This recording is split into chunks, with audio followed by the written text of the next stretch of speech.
നമസ്കാരം. വളരെ വ്യത്യസ്തമായ ഒരു വിഷയമാണ് ഞാൻ പറയുന്നത്. നമ്മുടെ യൂട്യൂബർമാരിൽ അല്ലെങ്കിൽ ഈ സിനിമ ചാനൽ വാർത്താ ചാനലുകളിൽ ഒന്നിലും ചർച്ച ചെയ്യപ്പെടാത്ത ഒരു സെൻസർ ബോർഡ് ഓഫീസറുടെ കഥയല്ല, അദ്ദേഹത്തിൻ്റെ അനുഭവങ്ങളാണ് ഒരു പുസ്തകമായിട്ട് ഇറങ്ങിയിട്ടുണ്ട്. അതിൽ വളരെ കുറച്ച് ഭാഗം മാത്രമേ ഞാൻ എടുത്തിട്ടുള്ളൂ. അതുപോലും നിങ്ങൾക്ക് ഇഷ്ടപ്പെടുമെന്നാണ് എൻ്റെ വിശ്വാസം. അത്രയും രസകരമാണ് അദ്ദേഹം ആ പുസ്തകത്തിൽ പറഞ്ഞിരിക്കുന്നത്.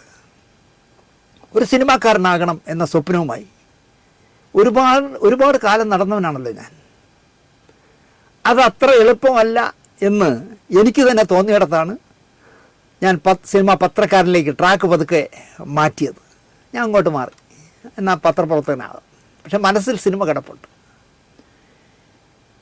ഇവിടെ ഒരു ക്യാമറാമാനുണ്ട്, സീരിയലൊക്കെ ഇപ്പോൾ ക്യാമറ വർക്ക് ചെയ്യുന്ന ശ്രീകുമാർ ഒരു ക്യാമറയൊക്കെ വാങ്ങിച്ച്, മാങ്ങാട്ടി പോലത്തെ ഒരു ക്യാമറയൊക്കെ വാങ്ങിച്ച് ഫോട്ടോഗ്രാഫി പഠിക്കാൻ ഇറങ്ങി.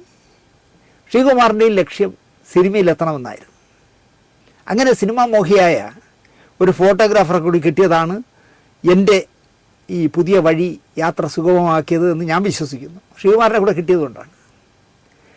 കണ്ണിൽ കാണുന്ന സിനിമാ വാരികളൊക്കെ വാങ്ങുന്നവനായിരുന്നതിനാൽ യാദൃച്ഛികമായി കോഴിക്കോട്ട് നിന്നിറങ്ങുന്ന ദ്വൈവാരികയെ 15 ദിവസത്തിൽ ഒരിക്കൽ ഇറങ്ങുന്ന ഫിലിം നൈറ്റ് എന്ന പ്രസിദ്ധീകരണത്തിന് എവിടുന്നോ യാദൃച്ഛികമായിട്ട് എൻ്റെ കൈ കിട്ടി.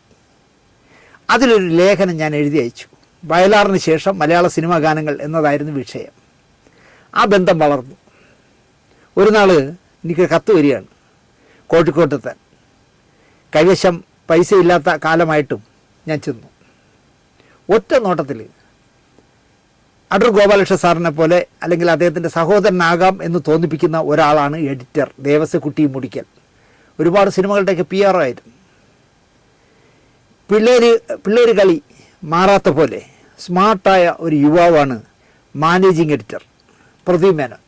അദ്ദേഹം കാലിക്കറ്റ് യൂണിവേഴ്സിറ്റിയിലെ ആദ്യത്തെ KSUവിൻ്റെ പ്രസിഡൻ്റൊക്കെ ആയിരുന്ന ആളാണ് പ്രദീപ് മേനോൻ. നല്ല സുഖനായ ചെറുപ്പക്കാരൻ.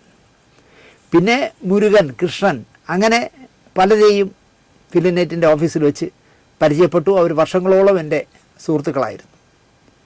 ഒറ്റ ദിവസം കൊണ്ട് ഞാൻ ആ ടീമുമായി അടുത്തു. അന്ന് വൈകുന്നേരത്തെ ട്രെയിനിൽ എനിക്ക് മടങ്ങണം. അങ്ങനെ ട്രെയിൻ പിടിക്കും മുമ്പ് ഒന്ന് ഉറപ്പിച്ചു, ഫിലിം നൈറ്റിൻ്റെ തിരുവനന്തപുരം ലേഖകനായി എന്നെ അവർ തിരഞ്ഞെടുത്തു. എന്നെ കണ്ടപ്പോൾ കുഴപ്പമില്ല, മതി എന്ന് തീരുമാനിച്ചു. അവരുടെ കോട്ടയം ലേഖകനും ഫോട്ടോഗ്രാഫറുമാണ് ബെന്നി ആശംസ. ഫിലിം നൈറ്റ് എനിക്ക് തന്ന മോശമല്ലാത്തൊരു സുഹൃത്താണ് ബെന്നി. ഫിലിം നൈറ്റിനായി ഹരികുമാർ സാർ സംവിധാനം ചെയ്യുന്ന ജാലകം എന്ന് പറഞ്ഞ അശോകനും പാർവതിയും പ്രധാന വേഷം ചെയ്യുന്ന, MG സോമനും ശ്രീവിദ്യയും നല്ല വേഷം ചെയ്ത, മുരളിച്ചേട്ടൻ അടക്കമുള്ള ജാലകം എന്ന് പറഞ്ഞ സിനിമയുടെ ഷൂട്ടിംഗ് തിരുവനന്തപുരത്ത് നടക്കുകയാണ്. പല ദിവസങ്ങളിൽ ജാലകത്തിൻ്റെ സെറ്റിലെ സന്ദർശകനായി ഞാൻ. ജാലകം തിയേറ്ററിൽ എത്തുന്നതിന് മുമ്പ് അതിൻ്റെ സംവിധായകനെ ഞാൻ ഇൻ്റർവ്യൂ എടുക്കാനായി അദ്ദേഹത്തിൻ്റെ വീട്ടിൽ പോയി. ഇൻ്റർവ്യൂ കഴിഞ്ഞപ്പോൾ, ഞാൻ പറഞ്ഞവ മാത്രമേ അടിച്ചു വരാവൂ, പ്ലീസ് എന്നെ വെട്ടിലാക്കരുത് എന്ന് അദ്ദേഹം പറഞ്ഞു. കാരണം മുൻപ് അദ്ദേഹത്തെ ഇൻ്റർവ്യൂ ചെയ്ത പലരും, വേന്ദ്രന്മാർ, അദ്ദേഹം പറയാത്ത പലതും പറഞ്ഞ് വിവാദമുണ്ടാക്കിയ കഥയൊക്കെ അദ്ദേഹം എന്നോട് പറഞ്ഞു. ഒന്നും പറയാതെ ഞാൻ ഇറങ്ങി. ഇൻ്റർവ്യൂ അടിച്ചു വന്ന കോപ്പിയുമായി ഞാൻ വീണ്ടും ജഗതിക്ക് അടുത്തുള്ള പാങ്ങോടെന്ന് പറഞ്ഞ മിലിറ്ററി ക്യാമ്പിനടുത്തുള്ള അദ്ദേഹത്തിൻ്റെ വീട്ടിൽ ചെന്നു. ആ അഭിമുഖം ഒറ്റ ഇരിപ്പിരുന്ന് അദ്ദേഹം വായിച്ചു. വലിയ സന്തോഷവാനായി. ആ സമയം ഞാൻ എൻ്റെ മനസ്സിലെ ആഗ്രഹം പറഞ്ഞു, എനിക്ക് സിനിമ പഠിക്കണം, താങ്കളോടൊപ്പം കൂട്ടാമോ എന്ന് തിരക്കി. അടുത്ത പടമാകട്ടെ, നോക്കാം എന്നായിരുന്നു ഉത്തരം. എനിക്ക് ജ്യേഷ്ഠതുല്യനായ ആളാണ് തിരുവനന്തപുരത്തുകാരനായ ചിത്രകാരൻ കാരക്കാമണ്ഡപം വിജയകുമാർ. അദ്ദേഹത്തോടും ഞാൻ പറഞ്ഞിരുന്നു, ആരോടെങ്കിലും സിനിമയിൽ പോകാനായിട്ട് എനിക്കൊരു ഏർപ്പാടുണ്ടാക്കി തരണമെന്ന് പലവട്ടം പറഞ്ഞിരുന്നു. അത് നോക്കാടെ എന്ന് പറയുമായിരുന്നു. ഹരികുമാറിൽ രാജേന്ദ്രൻ തുടങ്ങി യുവതലമുറയിൽപ്പെട്ട കുറേ സിനിമാക്കാരുമായിട്ട് കലാകൗമുദിയുടെ ലേഔട്ട് ചെയ്യുന്ന ചിത്രകാരൻ എന്ന ബന്ധമുണ്ട് വിജയേട്ടന്. ഹരികുമാറിനോട് എൻ്റെ കാര്യം പറഞ്ഞു വിജയേട്ടൻ. ഉന്തിൻ്റെ കൂടെ ഒരു തള്ളും എന്ന പോലെ അത് ഏറ്റു. അങ്ങനെ ഞാൻ ഹരികുമാർ സംവിധാനം ചെയ്യുന്ന ഇല്ലിക്കാടും ചെല്ലക്കാറ്റും എന്ന് പറഞ്ഞ സിനിമയിൽ സംവിധാന സഹായിയായി ചാലക്കുടിക്ക് പോയി. പടം പാതുവഴിക്ക് മുടങ്ങി. പകരമെടുത്ത സിനിമയാണ് ഊഴം. ദേവനും പാർവതിയും പ്രധാന വേഷം ചെയ്ത ഊഴം. ഞാനിപ്പോൾ ഒരു 10 ദിവസം മുമ്പ് ദേവേട്ടനെ കണ്ടിരുന്നു. അപ്പോഴും ദേവേട്ടൻ പറഞ്ഞു, കാലം തെറ്റി വന്ന സിനിമയായിപ്പോയല്ലേ ദിനേശ് ഊഴം, ഒരു 10 വർഷം കഴിഞ്ഞ് അത് ഇറങ്ങിയിരുന്നെങ്കിൽ നന്നായി ഓടിയനെ എന്ന് ദേവേട്ടൻ പറഞ്ഞു. അങ്ങനെ ഊഴമാണ് എൻ്റെ ടൈറ്റിൽ ആദ്യമായിട്ട് സ്ക്രീനിൽ എഴുതി കാണിച്ച ആദ്യ സിനിമ. ഒരു സിനിമ പത്രപ്രവർത്തനത്തിൽ നിന്നും സംവിധാന സഹായിയിലേക്ക് ചെന്നതിനാലാകണം മറ്റുള്ളവരെ പോലെ എന്നെ ആരും കണ്ടില്ല. എനിക്ക് എല്ലാ സ്വാതന്ത്ര്യവും ഞാൻ വർക്ക് ചെയ്ത സിനിമകളിലൊക്കെ കിട്ടി. ആദ്യമായൊരു സിനിമയിൽ ക്ലാപ്പടിക്കാൻ തുടങ്ങുന്നവരെ ഷൂട്ടിംഗ് കഴിഞ്ഞാൽ ഒഴിവാക്കുകയാണ് പതിവ്. ടൈറ്റിലിൽ പോലും ചിലപ്പോൾ ചിലർ പേര് വയ്ക്കില്ല. അവിടെയാണ് എന്നോട് ആദ്യ സിനിമ മുതൽ തിരക്കഥ ചർച്ച മുതൽ എല്ലാ കാര്യങ്ങളിലും എന്നെ സഹകരിപ്പിക്കുമായിരുന്നു. അത് ജെ.സി. സാറായാലും ഹരികുമാർ സാറായാലും അശോകനായാലും അനിയനായാലും എല്ലാവരും, ബാലുഖിരിയത്തായാലും ഇവരെല്ലാം എന്നെ സഹകരിപ്പിച്ചിട്ടുണ്ട്. അങ്ങനെയാണ് ഊഴ സിനിമയുടെ സെൻസറിങ്ങിന് ഞാൻ ആദ്യമായി പോകുന്നത്. ഒരു പടം സെൻസർ ചെയ്യുന്നത് എങ്ങനെയെന്ന് അറിയുന്നത് ആദ്യ സിനിമയിൽ തന്നെ. അന്ന് സെൻസർ ബോർഡ് ഓഫീസിൻ്റെ ഓഫീസർ KL ശ്രീകൃഷ്ണദാസ് സാറാണ്. ഒരു വളരെ മാന്യനായ നല്ല മനുഷ്യനാണ് ശ്രീകൃഷ്ണദാസ് സാർ. അവിടെ മുതൽ അദ്ദേഹം റിട്ടയറായിട്ട് 21 വർഷം പിന്നിട്ടിട്ടും ഇന്നും എൻ്റെ മനസ്സിൽ ആ വലിയ മനുഷ്യനോടുള്ള ബഹുമാനം നിലനിൽക്കുന്നു. അത്ര മാന്യനായിരുന്നു KL ശ്രീകൃഷ്ണദാസ്. ഇന്ത്യയിൽ ഏറ്റവും കൂടുതൽ കാലം ഫിലിം സെൻസർ ഓഫീസറായിരുന്ന ചുരുക്കം പേരിൽ ഒരാളാണ് ശ്രീകൃഷ്ണദാസ് സർ. കവി, ഗാനരചയിതാവ്, ടെലിഫിലിം, ഡോക്യുമെൻ്ററി സംവിധായകൻ തുടങ്ങി വിവിധ മേഖലകളിൽ അദ്ദേഹം പ്രവർത്തിച്ചിട്ടുണ്ട്. KL ശ്രീകൃഷ്ണദാസ് സാറ് ഞാനും സിനിമയും സെൻസറിങ്ങും എന്നൊരു പുസ്തകം 2018 പ്രസിദ്ധീകരിച്ചിട്ടുണ്ട്. അതായത് 7 വർഷം മുമ്പ്. പ്രഭാത് ബുക്ക് ഹൗസാണ് ഈ പുസ്തകത്തിൻ്റെ പ്രസാധകർ. 154 പേജിൽ കുറേ സംഭവബഹുലമായ സിനിമകളുടെ സെൻസറിങ് കാലത്തെ കഥ പറയുന്ന പുസ്തകമാണിത്. 140 രൂപ വിലയുള്ളൂ. ഇപ്പോൾ പ്രഭാതിൽ ആ പുസ്തകം ഉണ്ടോ എന്ന് എനിക്കറിയില്ല, അല്ലെങ്കിൽ റീപ്രിൻ്റ് ചെയ്തിട്ടുണ്ടോ എന്ന് എനിക്കറിയില്ല. ഈ പുസ്തകം ചുവന്ന മഷിയിൽ ഒപ്പിട്ട് അഭിവന്ദനായ പെരുമ്പുഴ സാറിന്, പെരുമ്പുഴ എന്ന് പറഞ്ഞാൽ നിങ്ങൾക്ക് അറിയാമെന്നുണ്ടോ, പെരുമ്പുഴ ഗോപാലകൃഷ്ണൻ, ദേവരാജ മാഷിൻ്റെയൊക്കെ വളരെ അടുപ്പമുള്ള സിനിമ ക്രിട്ടിക്കാണ്. അദ്ദേഹത്തിൻ്റെ സ്നേഹാദരങ്ങളോടെ എന്നെഴുതി 2019 മെയ് മാസം 12-ാം തീയതി ശ്രീകൃഷ്ണദാസ് സാർ പെരുമ്പുഴയ്ക്ക് നൽകി ഈ പുസ്തകം. എനിക്ക് തോന്നുന്നു എനിക്ക് പ്രിയപ്പെട്ട പെരുമ്പുഴ ഗോപാലകൃഷ്ണൻ സാർ മരിച്ച ശേഷം വീട്ടിൽ സ്ഥലപരിമിതി ഉള്ളതിനാൽ വീട്ടുകാർ ആവശ്യമില്ലാത്തതൊക്കെ തൂക്കി വിറ്റതിൽ ഈ പുസ്തകവും പെട്ടതാകാം. ആ പുസ്തകം മറ്റു പല പുസ്തകങ്ങളെപ്പോലെ പലരും ഗിഫ്റ്റ് കൊടുത്ത പുസ്തകങ്ങളൊക്കെ എൻ്റെ കിട്ടിയിട്ടുണ്ടെന്ന് മുമ്പ് ഞാൻ പറഞ്ഞിട്ടുണ്ടല്ലോ. അതുപോലെ സതീഷ് ബാബു പയ്യന്നൂരിൻ്റെയൊക്കെ പുസ്തകം കിട്ടിയത് ഞാൻ പറഞ്ഞല്ലോ. അതുപോലെ പെരുമ്പുഴ ഗോപാലകൃഷ്ണൻ സാറിന് ഒപ്പിട്ട് ശ്രീകൃഷ്ണദാസ് സാർ കൊടുത്ത പുസ്തകം എൻ്റെ കൈവശമെത്തി. എൻ്റെ മറ്റൊരു സുഹൃത്തായ നാരായണ ഭട്ടതിരിയാണ് കവർ ചെയ്തിരിക്കുന്നത് എന്നതും എന്നെ സന്തോഷിപ്പിക്കുന്നു. KL Sreekrishnadas സാറിനോടൊപ്പം സാറിരുന്നപ്പോൾ sensor office KSFDCയുടെ വഴുതക്കാട്ടെ Kalabhavan തിയേറ്ററിൻ്റെ 1ാം നിലയിലായിരുന്നു. ഇപ്പം പെരുവല്ലംകുന്നിലെ ചിത്രാഞ്ജലി സ്റ്റുഡിയോയിലെ എഡിറ്റേഴ്സ് റൂമുകളുടെ മുന്നിലുള്ള റിസപ്ഷനിലാണ് പ്രവർത്തിക്കുന്നത്. ഒരാളെപ്പോലെ മറ്റൊരാളെ വിലയിരുത്തരുത്. എന്നാലും ഞാൻ പറയുന്നു, KL ശ്രീകൃഷ്ണദാസിനെ പോലെ സിനിമയെ ദ്രോഹിക്കാത്തവരല്ല കഴിഞ്ഞ കുറേ കാലമായി കേരളത്തിൽ സെൻസർ ബോർഡ് ആഫീസർമാർ. അല്ലെങ്കിൽ ആഫീസർമാരുടെ സ്ത്രീലിംഗം എന്തെന്ന് എനിക്കറിയില്ല. എങ്ങനെ ഒരു സിനിമയെ വെട്ടി നുറുക്കി നശിപ്പിക്കാമെന്ന് ചിന്തിച്ച അടിയന്തരാവസ്ഥ കാലത്ത് ഓർമ്മിപ്പിക്കുന്ന തരത്തിലാണല്ലോ ഇപ്പോൾ സെൻസർ ഓഫീസർമാരും മെമ്പർമാരും റിസർച്ച് ചെയ്യുന്നത്. ഇപ്പോൾ സർവീസിൽ ശ്രീകൃഷ്ണദാസ് ഇല്ലാത്തത് കഴിഞ്ഞ ജന്മം അദ്ദേഹം നല്ലതൊക്കെ ചെയ്തതിനാലാകണം എന്ന് ഞാൻ പലപ്പോഴും ചിന്തിക്കാറുണ്ട്. ശ്രീകൃഷ്ണദാസിൻ്റെ ഔദ്യോഗിക ജീവിതത്തിൽ ഏറ്റവും തിളക്കമറന്ന കാലഘട്ടമെന്ന് വിശേഷിപ്പിക്കാവുന്നത് തിരുവനന്തപുരത്ത് സെൻസർ ഓഫീസർ എന്ന നിലയിൽ അദ്ദേഹം സേവനമനുഷ്ഠിച്ച 1/2 പതിറ്റാണ്ടാണെന്ന് ഈ പുസ്തകത്തിന് അവതാരക എഴുതിയ അടൂർ ഗോപാലകൃഷ്ണൻ സാർ കുറിച്ചിട്ടുണ്ട്.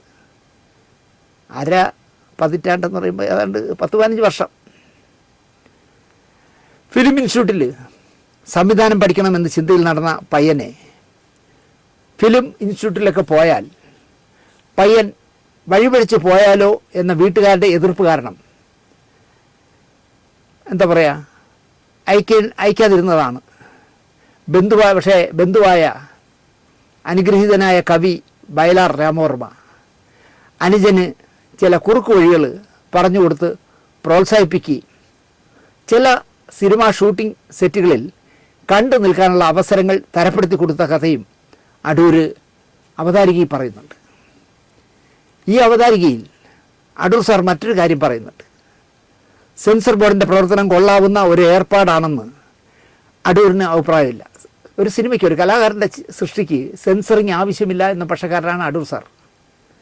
സെൻസർ ബോർഡിനെ ഫിലിം സർട്ടിഫിക്കേഷൻ ബോർഡെന്ന് പേര് മാറ്റിയിട്ടു. പഴയ രീതിയിൽ തന്നെയാണ് ഇപ്പോഴും നിലനിൽക്കുന്നത് എന്നും അടൂർ സാർ പറയുന്നു. ടെലിവിഷനിൽ എന്തും കാണിക്കാം എന്ന സ്ഥിതിയും ഇവിടെ നിലനിൽക്കുന്നു.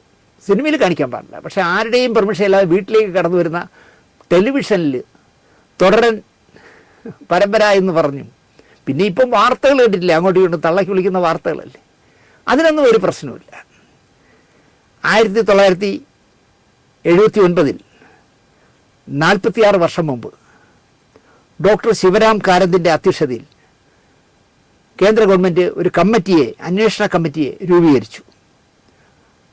അതിൽ മൃണാൾ സെൻ ഉണ്ടായിരുന്നു, ശ്യാം ബെനഗൽ ഉണ്ടായിരുന്നു, അടൂർ ഗോപാലകൃഷ്ണൻ ഉണ്ടായിരുന്നു, ഷോലെ എടുത്ത GP സിപ്പി ഉണ്ടായിരുന്നു, രാമാനന്ദ സാഗർ, നമ്മളെ വലിയ പരമ്പര എടുത്ത രാമാനന്ദ സാഗർ മുതലായവരുണ്ടായിരുന്നു.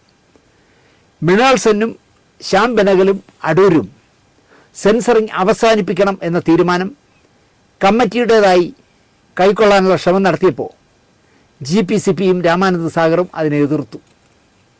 പല വിധത്തിലുള്ള വിഭാഗീയതയും മത്സരവും ശത്രുതകളും ഒക്കെയുള്ള സിനിമാ വ്യവസായത്തിൽ ഒരു നിർമ്മാതാവിൻ്റെ മുന്നേറ്റം മറ്റു ചിലർ വിചാരിച്ചാൽ തടസ്സപ്പെടുത്താൻ കഴിയും. എന്തേലും നിസ്സാര കാരണങ്ങൾ പറഞ്ഞ് കോടതിയിൽ പോയി സ്റ്റേയൊക്കെ വാങ്ങിയാൽ ഒരു പടത്തെ മുടക്കാൻ കഴിയും. നേരെ മറിച്ച് സർക്കാർ നിശ്ചയിച്ച ഒരു കമ്മിറ്റി നിലവിലുണ്ടെങ്കിൽ ഗവൺമെൻറ് നിശ്ചയിച്ച ഒരു കമ്മിറ്റിയുടെ സർട്ടിഫിക്കറ്റ് രക്ഷാകവചം ആകും. സംഗതി ശരിയാണ്. രാമാനന്ദ സാഗറും ഈ പറയുന്ന നമ്മുടെ GP സിപ്പിയും പറഞ്ഞത് വിജയിച്ചു. ഇന്ന് ആ സെൻസർ ബോർഡിനെ വച്ച് അവർക്കിഷ്ടമില്ലാത്ത വാക്കുകളും രാഷ്ട്രീയവും കൊടിയും നിറവും കഥാപാത്രങ്ങളുടെ പേരുകളിലും ചില ഭക്ഷണത്തിൻ്റെ പേരിലുമൊക്കെ സിനിമകളുടെ കോങ്ങയ്ക്ക് പിടിക്കുന്നു എന്നുള്ളതാണ് ദയനീയമായൊരു വശം. അടൂർ പറയുന്നത് KL ശ്രീഷദാസ് എന്ന സെൻസർ ഓഫീസർ തൻ്റെ ജോലിയിൽ കാട്ടിയ ചില ശ്രദ്ധകളെ പറ്റിയാണ്. IV ശശിയുടെ 1921 എന്ന ചിത്രം മലബാറിലെ സ്വാതന്ത്ര്യ സമര പോരാട്ടത്തെ പറ്റിയാണല്ലോ. അതാണല്ലോ അതിൻ്റെ കഥ. ഈ പടം സെൻസറിന് വരും മുമ്പ് ശ്രീഷദാസ് വാഗൺ ട്രാജഡി അടക്കമുള്ള വിവാദമായ സ്വാതന്ത്ര്യ സമര സംഭവങ്ങൾ അതിനെപ്പറ്റി പറയുന്ന പുസ്തകങ്ങൾ തേടിപ്പിടിച്ച് വായിച്ചിട്ടാണ് അദ്ദേഹം 1921 എന്ന് പറഞ്ഞ സിനിമയുടെ സെൻസറിങ്ങിനിരുന്നത്. കാരണം ചരിത്രത്തെ വളച്ചടിക്കുന്ന അല്ലെങ്കിൽ ചില മതങ്ങളെ പ്രൊജക്റ്റ് ചെയ്യുന്ന എന്തെങ്കിലുമൊക്കെ ഉണ്ടോ എന്നറിയാനായിരിക്കാം. ജ്യോതിഷവും മന്ത്രവാദവും ഒക്കെ അധികരിച്ച് ഡെന്നിസ് ജോസഫിൻ്റെ അഥർവം സെൻസർ ചെയ്യുന്നതിന് മുമ്പ് തദ്വിഷകരമായ അനവധി പുസ്തകങ്ങൾ വായിച്ച് നോട്ടെടുത്ത് ഹൃദയസ്ഥമാക്കിയ ശേഷമാണ് ശ്രീഷദാസ് സെൻസറിങ്ങിനിരുന്നത്. ഇവിടുത്തെ ഏത് സെൻസർ ബോർഡ് ഓഫീസർ ഇങ്ങനെ ചെയ്യും? അദ്ദേഹം വിവാദം ഉണ്ടാവുന്ന ഏത് വിഷയം സെൻസറിങ്ങിന് വരുന്നു എന്ന് പറഞ്ഞാലും അതിനെപ്പറ്റി പറയുന്ന പുസ്തകങ്ങൾ തേടിപ്പിടിച്ച് വായിച്ച് തൻ്റേതായ ഒരു തീരുമാനം എടുത്തിട്ടേ പോകും. അതിനെ വയലേറ്റ് ചെയ്തിട്ടുണ്ടോ എന്ന് നോക്കിയിട്ട് സെൻസർ ചെയ്താൽ മതിയല്ലോ. ശ്രീഷദാസ് സാറ് ഓർക്കുന്ന മനോഹരമായ ഒരു സന്ദർഭമുണ്ട് ഈ പുസ്തകത്തിൽ. 1976 അടിയന്തരാവസ്ഥ കാലത്ത് ന്യൂഡൽഹിയിലെ DAVPയിൽ മലയാള വിഭാഗത്തിൻ്റെ ചുമതല വഹിക്കുന്ന അസിസ്റ്റൻ്റ് എഡിറ്ററായി ശ്രീഷദാസിനെ നിയമിക്കുന്നു.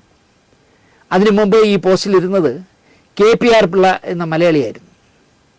അച്ഛനും ബാപ്പയും എന്ന സിനിമയിലൂടെ വയലാർ ഇന്ത്യയിലെ മികച്ച ഗാനരചയിതാവായി തിരഞ്ഞെടുക്കപ്പെട്ട മുഹൂർത്തം അത് പറയുകയായിരുന്നു ഒരിക്കൽ ശ്രീകൃഷ്ണദാസ് സാറിനോട് KPR പിള്ള, ദേശീയ അവാർഡിന് മലയാള ചിത്രങ്ങൾ പരിഗണിക്കുമ്പോൾ മലയാളികളല്ലാത്ത ജൂറി അംഗങ്ങൾക്കായി ചിത്രത്തിലെ സംഭാഷണവും ഗാനങ്ങളും തത്സമയം പരിഭാഷപ്പെടുത്തി കൊടുക്കാൻ ഇൻഫർമേഷൻ സർവീസിലെ മലയാളി ഓഫീസർമാരെ നിയോഗിക്കും സർക്കാർ. അച്ഛനും ബാപ്പയുടെയും മൊഴിമാറ്റം വരുത്താൻ നിയുക്തനായത് KPR പിള്ളയാണ്. മനുഷ്യൻ മതങ്ങളെ സൃഷ്ടിച്ചു, മതങ്ങൾ ദൈവങ്ങളെ സൃഷ്ടിച്ചു. മനുഷ്യനും മതങ്ങളും ദൈവങ്ങളും കൂടി മണ്ണ് പങ്കുവച്ചു. അച്ഛനും ബാപ്പയിലെ മനോഹരമായ പാട്ടാണല്ലോ വയലാർ എഴുതിയത്. ഗാനത്തിൻ്റെ അന്തസത്ത ഉൾക്കൊണ്ടുകൊണ്ട് വികാരനിർഭരനായി KPR പിള്ള മനോഹരമായ ഇംഗ്ലീഷിൽ വയലാർ എന്താണ് മലയാളത്തിൽ എഴുതി വെച്ചതെന്ന് പരിഭാഷപ്പെടുത്തി കൊടുത്തു മറ്റ് ജൂറികൾക്ക്. പരിഭാഷ കാതോർത്തിരുന്ന ജൂറി അംഗങ്ങൾ ഗാനം അവസാനിച്ചപ്പോൾ അറിയാതെ കൈയടിച്ചു പോയി. ജൂറികളൊന്നും ഒരിക്കലും കൈയടിക്കാൻ പാടില്ല, പക്ഷേ അറിയാതെ കൈയടിച്ചു പോയി.